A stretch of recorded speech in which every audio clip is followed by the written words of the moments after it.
Hi, I'm Midge Shoemaker, and today is day 58 of my doing 100 days of YouTube videos and focusing on my writing.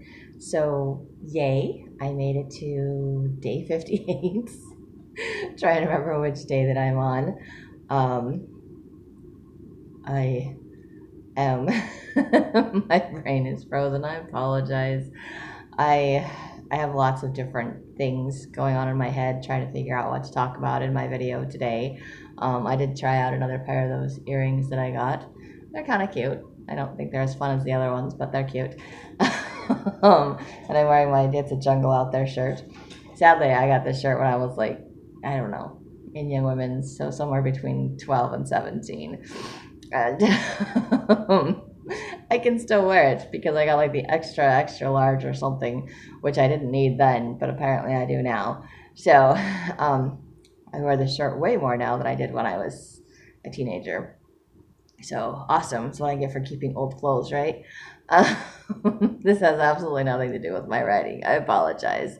I don't know where my brain is going with my writing and with my stories, but I'm trying to write what pops into my head instead of trying to force myself to write certain things or other things. And because I find if I go with what I'm willing to do, I'm more willing to do things and get stuff done.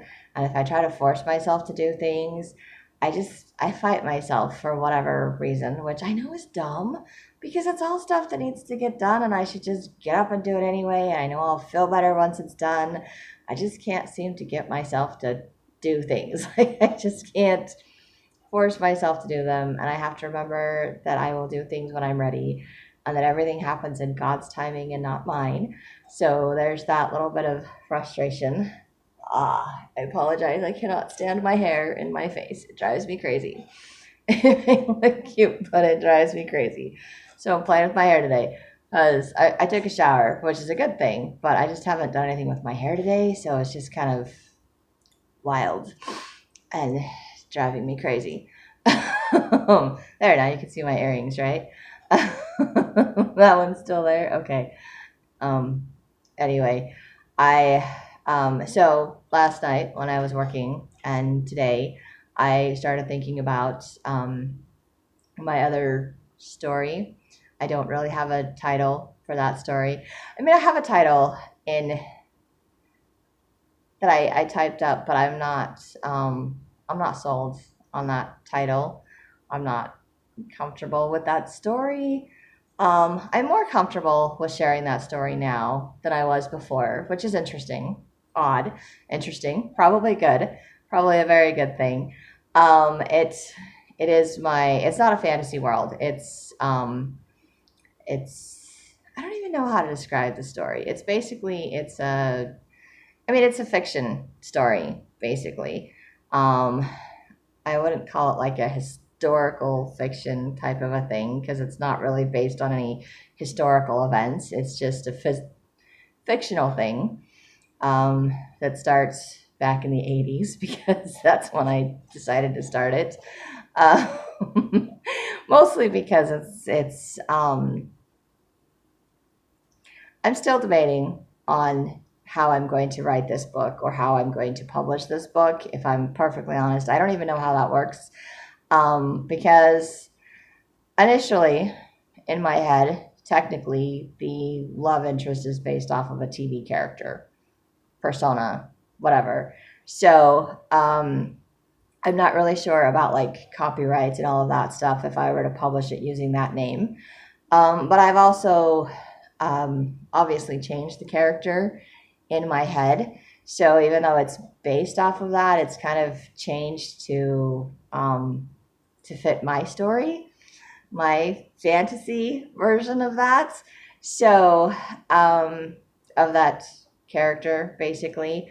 So I think that I could just change the names and I could just self-publish it and not have to worry about the whole copyright thing, except that I've mentioned in my videos that it is technically based off of a TV thing. So if I get too big or too popular, I might have to pay some kind of I don't know, something for copyright things. So I need to look into that before I published that book to see what the repercussions of that idea would be. But basically, the main character is based off of myself. Um, and my idea, it was just kind of a random, crazy idea in my head as to what events would have to happen to me in my life in order for me to run into this fictional TV character to start a romance type of a thing. That is the story. Because I like family type stories, I like romance type stories. I like the whole. I don't know that I necessarily have plots, like specific plots to my stories. They're more just like everyday life things that happen. So it's just kind of the story of the crazy events that happen in my life, the crazy events that happen in my characters' lives, what brings my characters together and how they grow up and what they do and what they experience in life. It's just dealing with life events. It's not something, it's not necessarily specific bad guys. Like my one park friend, I was talking to her and she's like, where's the bad guy in the story? And I was like, there's not a bad guy in the story. It's just a story. It's what happens to when I was talking to her about Little Anne, the Teachers of Powers, I'm like, it's what happens to the little orphan girl and her discovering her powers, discovering that her ability to do things is actually considered a power. It makes her better than or above other people when she thinks she's below them. It changes like the dynamics, and it gives her opportunities that she never had, opportunities that she's curious, that she kind of wants but she's afraid to have, and all of those things back and forth in the story. Not sure I did the best job telling that story, but that's that story. So a lot of my books and story ideas, they're kind of like that, and then each consecutive book builds off of the next book and the next book and the next book. So this book idea is popping into my head, and I think I mentioned it in another video, I originally started trying to do like a journal entry or something, and then last night and today I just started thinking about it and writing it from like first person, not necessarily as a journal entry, but just kind of going through and kind of like my internal thoughts, or just telling the story, talking like I would normally about what I do, what I'm doing, where I'm going. And I didn't like stop the chapter at a cliffhanger, but I wrote for like an hour. I wrote like just over 3 pages, I think, because I said it was on page 4, and page 1 is just the title page. So page 4, so that means I would have written -1, 3 pages. I would have been on page 3. So I guess I just wrote just over 2 pages. My bad. I can't do math. I can't figure things out. But I basically started the story over because I didn't feel like I put enough detail the first time around. And this time it was just kind of interesting because it was more, not necessarily internal dialogue, but I guess kind of talking like I do in these videos where I'm just saying what I'm doing, saying what I did, telling my story along the way, and then the events that are happening as they're happening to the character in my book. And it's kind of interesting because I initially struggled to write that book, or even the idea of writing that series, because I felt very emotionally attached to it. And I know I've talked the last couple of days of just kind of letting that attachment go, like feeling like I've kind of outgrown that story, and realizing that maybe I have in some ways outgrown parts of that. And so it feels safer and okay to share that story, I guess. And so when I was writing it and I was the character writing it, I wasn't, I don't know, I wasn't nervous or freaked out about doing it. I was excited, but it still felt like I was telling a story. I wasn't the character anymore. I wasn't freaking out about writing it or sharing it or worried about who's going to read it. As a matter of fact, I was kind of surprised because I'm like, I wrote this and I'm like, oh, this looks really good, and I want to share it. Like, I think I've just had a lot of fun being able to just share my poetry, like the little random word names and other things that I've been writing, like sharing them on my videos. And so it makes me excited to share it. Like, I want the feedback. I want to know if other people like what I'm writing, if they think it's a good storyline, if it started out really well, if it draws people's interest, if it's a good if it's good or not. So, but I'm also like proud of what I wrote. I think that it's much better beginning because I basically started the story over again because I didn't like where it was going. And I haven't got to the car crash part. I started to that part, but I was looking at the time and thinking I have other things I need to do. So I made myself stop and take a shower and get something to eat. Not that I wanted to stop. Again, wishing that I had the time and the money, mostly the money, to pay the bills so that I could stay home and work on my writing or work on other things. But I can't afford that luxury. Maybe someday I will be able to afford that luxury because I still want to be able to write. I still want to be able to publish my books. I still want my stuff to be out there for people to see. And I'm excited about that. So, it's kind of but it's a new thing for me. I'm very unaware of, like, I don't know how to do all of this stuff. I don't know how to put it all out there. And obviously, when writing a book, especially the whole series and things like that, goes with all of these books, first of all, you have to kind of have the book finished. Then you have to send it to beta readers or send it to a trusted friend or someone that can go through and like do all the like my mentor that will go through and say, this doesn't make sense, fix this, tighten this, do this, whatever. Basically just, go like a teacher that goes through and marks up your entire book. And then you get to go back through and rewrite and fix all of that. And then when you're comfortable with all of your changes, then you either send it back to the mentor, teacher, person to make more corrections, or you send it out to beta readers and saying, hey, I wrote this cool book. What do you think? And they all come back with their comments and basically read up your entire story again. And then you get to rewrite it again. And then once it's rewritten like that, again, you can send it to the teacher, mentor, person to be like, okay, one more time through my book. Tell me what you think with all of my revisions. And they'll read it up.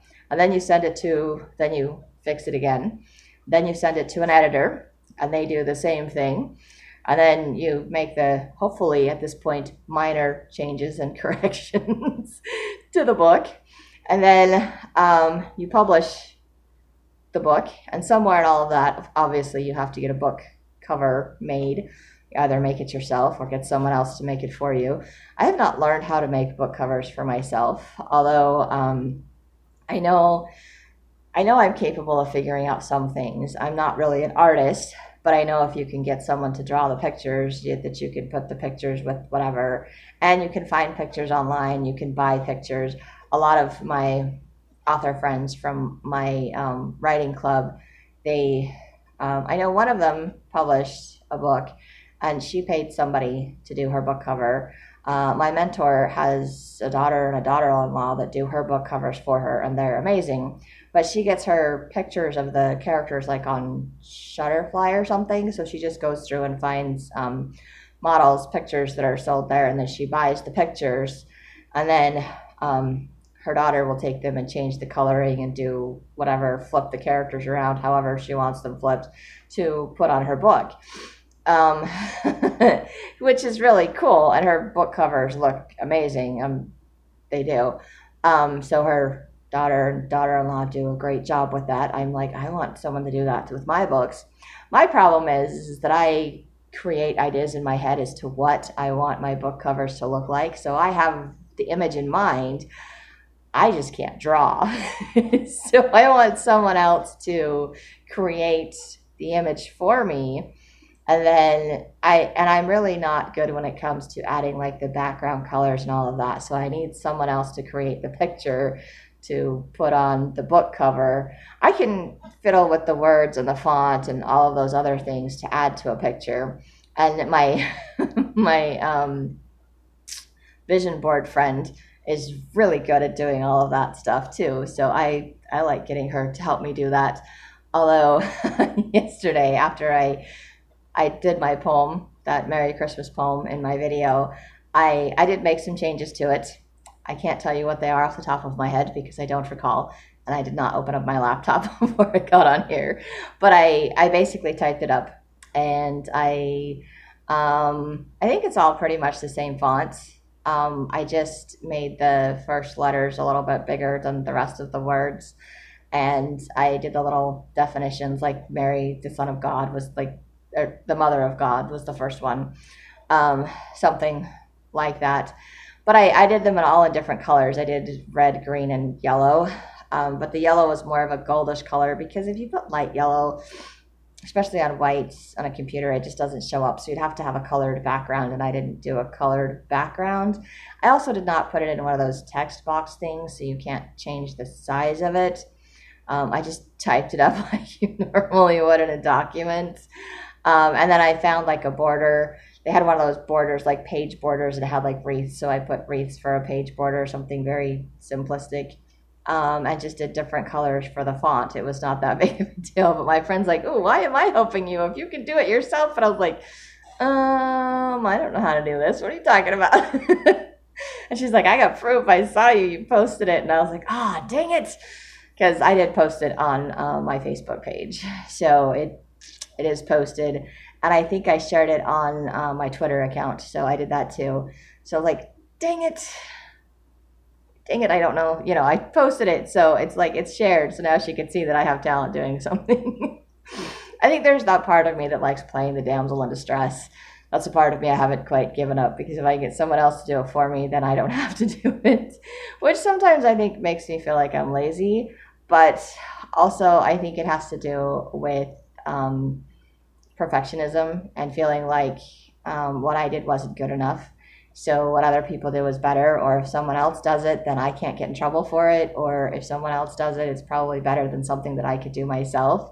So it's, and even though I know I can do things, it goes back to that I can do more than I give myself credit for. So obviously this is one of those things that I can do. I just don't give myself credit for being able to do it.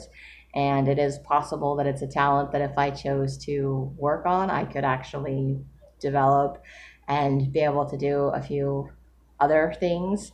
It is kind of fun for me. I used to do stuff in Photoshop, but I haven't done that in so many years. I wouldn't even know what to do in Photoshop.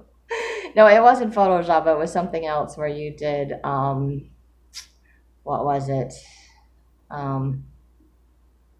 I can't think, like in a classroom or in a meeting, and they do those little things that pop up on the board. And you go through and you hit the scroll thing and you hit the next one and the next one and the next one. I can't even think of the word for it. I'm sure somebody there is like, "Oh my gosh, it's this word. It's so simple." And I'm like, "Oh, you're so right. It's on the tip of my tongue and I can't think of what it is." But you just kind of scroll through it. You click the little mouse and go forward and backwards, and you have the different pages. And I loved doing the different, like going in and designing the different backgrounds and the different fonts and the different words for doing those. And I had to do a lot of those for school when I was in college. So that's where I kind of learned how to do those things. But my friend takes pictures and then she does a little text box and puts them in over the pictures, and then she knows how to combine the pictures to merge the pictures and make them one. And those are things I don't know how to, I mean, I have a better idea how to do because I've watched her do it, but those aren't things that I know how to do or that I'm comfortable doing on my own. So those are things that she's like, "Oh, why don't you experiment with it?" With my kids' name poems before she prints them out for me, because she's kind enough to print them out for me since I don't have ink for my printer.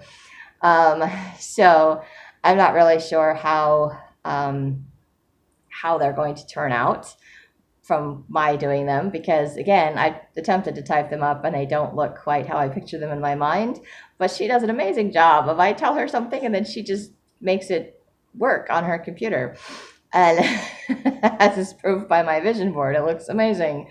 So, but I figure I'll still type it up anyway because it'll at least save her the time of typing. And then she can help me figure out the font and all the other fun, fabulous stuff.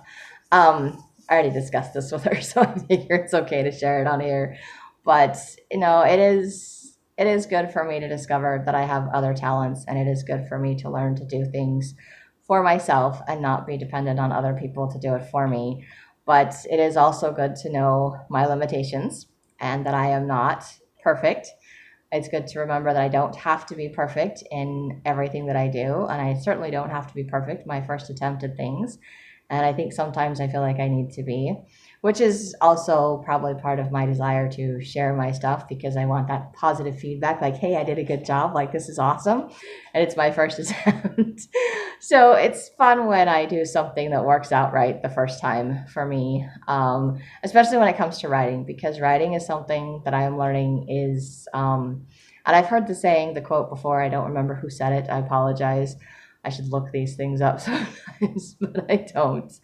But books aren't written, they're rewritten. And that's very true. I am discovering that with a lot of things, that it's like I'll write something, and I do that whenever I have to give a speech or do something else. I'll write it and then I'll rewrite it. And then even when I give it, it still comes out differently. I think the only time it was like ever memorized and came out exactly the way it was supposed to was when I had to do it for school, and you had to do the same thing over and over again, and you had to memorize it for like a speech class. I hated that class. Got a B in that class, amazingly enough, but I hated that class nonetheless. Uh, but for some stupid reason, it was a requirement, so I had to take it. But anyway, so I learned kind of how to give speeches from that class. I remember a few things, but not very many. And one is to talk a lot slower, and I talk really fast, especially when I'm excited about things, and my voice gets higher when I get excited about things and drives people crazy. So that would be why my nickname was Motor Mouth. My mom used to call me that growing up. And when I had braces, she would call me a metal motor mouth. And I'm like, yay, that's what I am. But didn't get her to listen to me. Just, she just thought it was funny because my mouth was always going 100 miles an hour, and she didn't listen to any of it. So it didn't matter. But I am learning that what I say does matter. And I do need to be careful about what I say in my videos, or what I say about or to other people or about myself. That's, and also in my writing. So it's kind of and that's the other thing, like in doing these videos, I don't want to give away my whole story or ideas, because then people won't buy my books. I want them to buy the books.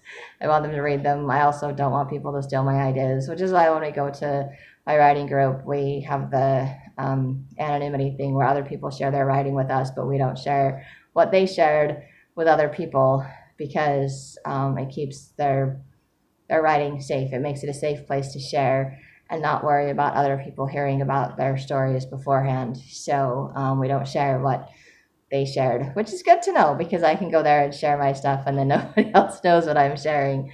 So except I share a lot of what I'm writing about in these videos. It's just part of my process, because this keeps me, this helps me to stay focused and at least be writing something, even if it's not consistently sticking to one story or another, which is also frustrating to me, because I don't want to be the person standing in my way. And oftentimes I think I am the person that stands in my way of succeeding, of finishing projects, of following through on things.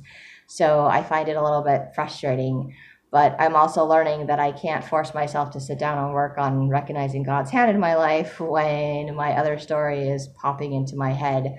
And that's what keeps replaying in my mind. And I'm like, I can sit there and I'm like, the entire first page of that was just replaying in my mind. So I sat down and I just typed the whole thing up. I'm like, this is cool. This is awesome. It just keeps flowing.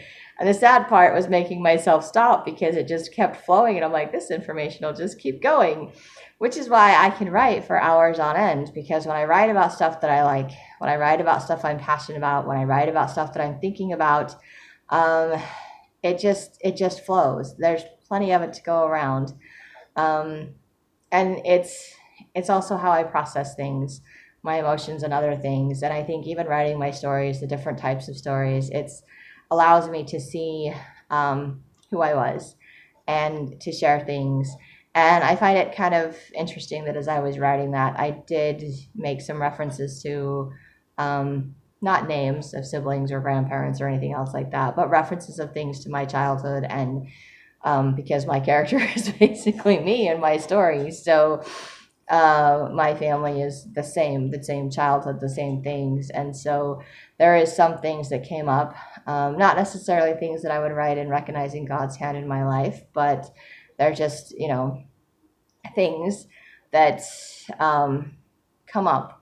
And one of the things today was locking my car and not really having a need or a reason to lock my car because of where I was at and the time in which this was set. and all of those things. And obviously that's back before you have those little clicker keys. So you had to like either push the little button down to lock your car, which some people don't know what that is, but trust me, you had to push it down, the lock to lock your car, or you had to turn the key in the lock like you do in a door at your house. You had to do it that way. So you couldn't just like push a button and unlock your car. The car I have now is retarded because it has one of those alarms, and I was so used to using the key. I tried using the key, and I turned the key and didn't push the button, and the alarm goes off. And I'm like, what the heck? The key fits in here. But I guess if you don't lock it with the key, you can't unlock it with the key, or if you set the alarm, you have to unset the alarm, which locks and unlocks it. So since I've had this car, I've gotten used to not having to lock and unlock my car. So it was kind of weird for me to remember. I'm like, oh yeah, I have to lock my car. But not only did I lock my car, I think I would always like pull the handle to make sure it was locked, that it was shut all the way or whatever. I was very paranoid about that. And so I was writing in there that I'm like, I'm paranoid about that. I'm like, I don't know why, because nobody's ever broken into my car. That's not true. People have broken into my car. But at the time that I was created that story in my head, no one had broken into my car. I'd never been in a situation for that to happen. No one's stolen my car, but I've had it vandalized. I've had people throw bricks in the back of the window, and at the old apartment that I lived in, and I left the windows down in the back, just a little bit, like that much. And somebody stuck their hand in or something in, and they got into my car, and I don't recall the alarm going off. But then again, I lived in a place where car alarms were going off all the time, so I just got used to ignoring them instead of running out in a panic every time I heard a car alarm. So it's quite possible that my car alarm was going off for a little bit, and then it just turned itself off because I didn't respond to it. But most of the times when I checked, it wasn't my car. But they just kind of rummaged through my stuff, and I had made the mistake of leaving my wallet in there, and they stole my wallet. So sad. But that was a while ago. That was, I think, last summer, or no, that was over a year ago. So it's been a while. Anyway, my character in the book never had that situation happen before. No reason to be paranoid of locking the doors. Not really worried about anybody stealing the car or anything like that. Not in a unsafe neighborhood. None of those things. But still locked the car. And it was interesting because as I was writing about that, I was like, why is I'm locking the car? So I'm like, I actually had the character just like typed up the thought process behind it, that, growing up, it was like nothing was mine. And it kind of surprised me that I was like, oh, is that what it is? Like nothing was mine. And even if it belonged to me, my siblings could just take whatever they wanted, and there was no repercussions. They didn't have to apologize, or if they did, it was like, oh, sorry, and then they would just do it again later. There was no, or my mom would tell them it was okay, and so then it was like, seriously, like, but it's mine. Like nothing that was mine because anyone was allowed to just take and do and whatever. So it was very frustrating to me. So I think having my car and locking it and having it secure, because it was my car. I bought it. I paid for it. And I could choose who gets to be in my car, who gets to drive my car. I got to make all of those choices. I get to make all of those choices with my car. So I was very protective of my car just because, it was mine. And because even though no one had threatened to take my car, it kind of went back to my being paranoid, because growing up, my siblings would always take my stuff. They would come in my room. I shared a room with my sisters, so it's not like they couldn't just come in my room anyway. And my younger sister was the worst. I love her. I do. She's wonderful. But growing up, she would always take my clothes. She would always get into my stuff. She would always take my things. And my biological mom would always tell her, oh, I told her she could. I said she could. It's okay. And I'm like, it's not okay. It never was okay. So that was a boundary that was always crossed, that was always violated for me, that I wrote about in Recognizing God's Hand for My Life. But I thought it was kind of interesting that it kind of displayed itself and being in my story as being paranoid about someone taking my car, or being overly cautious about making sure everything's locked up and it's safe, because I want to make sure that it's there for me to come back to, because it's mine. So I thought that was kind of an interesting insight for me. And I love how, even though I'm writing about a character, even though it's based on me, I'm like, it's not really me anymore. That's kind of who I was or how I was, but I don't feel like I'm the same anymore. Maybe have some of the same qualities, obviously, same person based off of. But obviously, that character is going to change and learn and do things that I will have never done in my life or probably will never do in my life, because they're the nature of the book, the nature of the story, the nature of the series, has nothing to do with my actual life. It's all completely made up. It's, even the places that that character ends up living are not places that I would ever fancy living in my life. They're not places I want to go or want to be. But I put my character there because it goes with a TV character. And my little fantasy world. And I know I'm not the only person that fantasizes about actors or TV characters or whatever. And I don't usually fantasize about the actors themselves. I fantasize about the characters or the roles that they play in the TV shows or in the movies or something like that. So I know I'm not the only person that does that, but I'm trying to turn it into a book and into a series, my whole thing that I've made up in my head for years. So that's kind of interesting, a little crazy, a little embarrassing that I did that, but just trying to remember that I am not the only one that does things like that. And I'm not sure how other authors come up with their story ideas, and some of them may actually be based off of TV shows or movies or things that they've watched, because we get our ideas from things that we read, we get our ideas from things that we watch, we get our ideas from things that happen, events that happen in our own lives. And we incorporate them into stories, whether they be fictional stories or real stories, or even, historical fiction, because people go and do a bunch of research about historical eras that they like, and they create a character that goes into those historical eras, and so it's considered historical fiction. I'm not a fan of history, and I'm not a fan of doing research. Although if I do finish this series, I may end up having to do some research and cultural things and figure out how people did things or do things in other places where this character ends up living, because I've maybe driven through some of those places, but I've never lived in those places. So that's another thing I'm not looking forward to in writing this series, is the research that will be required to make it seem accurate. Even though it's fictional, I want the environment to seem realistic, accurate with the culture and other such things. So it will be interesting to see how that works. I'm not really sure at this point how that's going to work. Again, this is just kind of I'm learning and I'm guessing and I'm just practicing, and I figure, I learn by doing things. That's how I do it, and I learn from my mistakes, and I'm really good at learning from my mistakes, because if I make a mistake, I'm pretty good at remembering not to do it again. I may still make the same mistake a few times, but after a while I'll start catching myself like, oh, don't want to do it that way, don't want to do it this way. And I realize in this book that the same thing as in my other books, that I write just a lot. I just say just a lot and always, and I put all of those words in there, and I was like, in this book I kind of left them there, but I'm debating, so I might go back and take them out, just because I know that it makes the sentence tighter when you take those words out. They're just fluff words. Just is just a fluff word. It's not necessary for a sentence. You can usually take it out and people can still understand the entire sentence without that word. It's not necessary. But I say it a lot. I use it a lot. I think it a lot.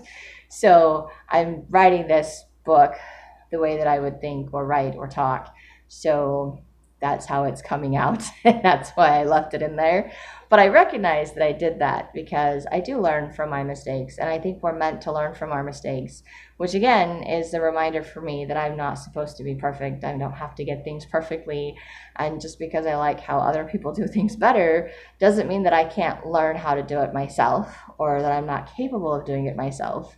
But like I said, I like other people to do it because I am a bit of a perfectionist, and I also like the feedback from other people. I like the validation that I'm doing it right, or I just like telling other people, like, oh, good, do it this way, do it that way, perfect. Being the cheerleader on the side, or the taskmaster, the overseer, whatever you want to call it, be like, do it this way.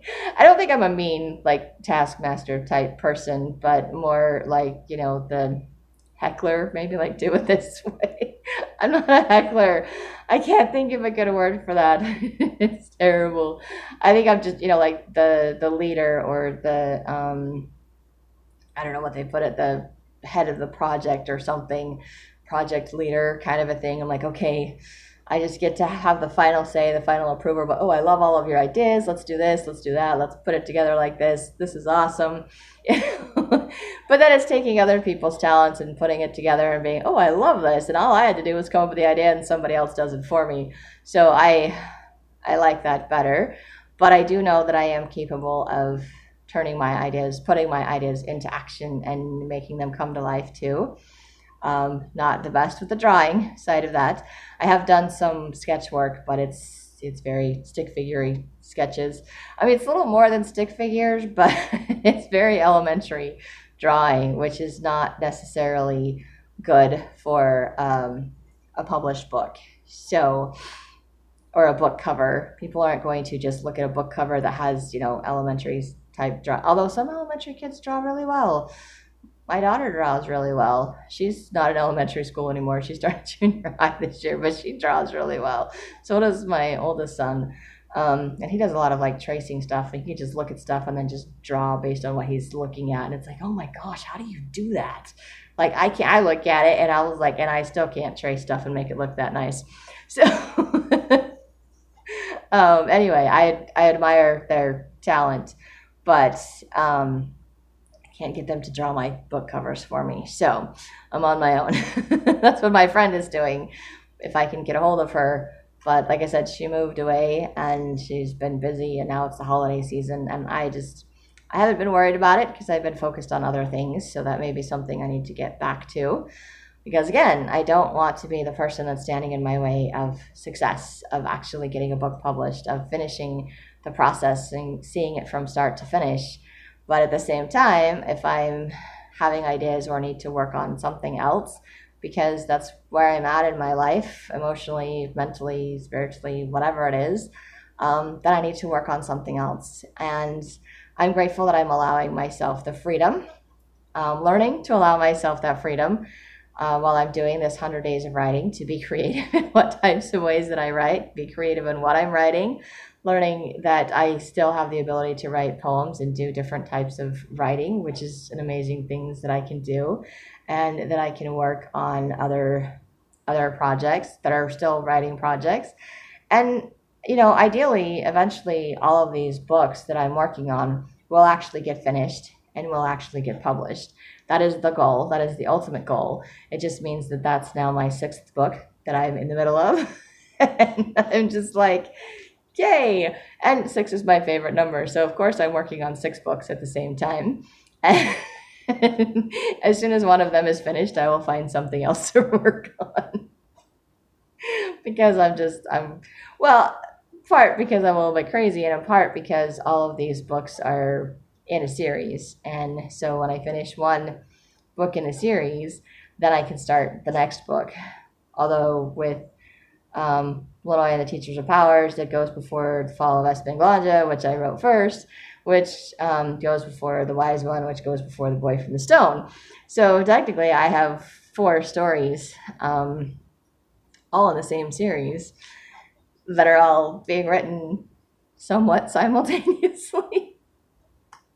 Totally out of order. So I have no room to talk on that one, none whatsoever. And I already have ideas for The Healer, which is the book that comes after The Boy from the Stone, I think. Actually, I might have another book that comes in between that one and The Healer, but I still have ideas for The Healer, so I may just throw that one in there. I'm undecided as to where that one falls in my series, but I have been coming up with ideas for that one. So I haven't actually got myself to start typing those up, but I think with Lanoy and the Teachers of Powers, once that one gets published, that might be the next book that I start playing around with. We'll see what happens. It makes me feel crazy, kind of spastastic, because my writing is all over the place. But at the same time, I'm grateful that I can write, because I know I could make myself write what needs to be written, but I don't want to force myself to write something that I'm not feeling passionate about at the moment, or that doesn't excite me to write, because I think that's where I run into the writer's block, because it's not what I want to write about. And it's not that I don't want to finish that story, it's just not what I'm in the mood for at the moment. Like you're in the mood for different movies or different food or different things like that. The same is true for me when it comes to writing. What am I in the mood to write? What am I the mood to do? And sometimes I just have to type up something or start writing, and then it'll start flowing and I'll get there. But sometimes it doesn't work that way for me. But I'll keep getting ideas about another story, and so then it's like, no, I can't write that story now. I have to do this one. Like, try to force myself to stay focused on the one that I want to finish. But I'm allowing myself now the freedom to write the other ones, the ones that just pop into my head. I'm like, okay, well, if that's what I'm going to focus on, then that's what I'm going to. And it's amazing to me how much I can just get written and how quickly that just flows. And it's so cool and exciting and fun. And I'm like, yes, I'm doing this. And I feel very good about myself for having written that versus trying to force myself to stick with just the one book. So I just have to let myself be all over the place, because that's how I am. And I think, I've looked into doing like freelance writing or other types of writing to try to make money. And I think the reason I shy away from writing jobs is because or why I don't even go to school for writing at this point, because I don't want it to be like a research paper or like a paper that I have to write for a specific project or something, because I want it to be something that I'm interested in, that I'm working on, that I'm focused on, and not that it's not good to do writing exercises. I know it's good to do writing exercises and to write random things like that. It's just not for me. Everybody has to figure out what works for them. And I can do those things, but I don't think that they're as fulfilling to me. They're educational, which is a good thing. It helps me to learn to become a better writer. So those are all very good things. But at the same time, it's not,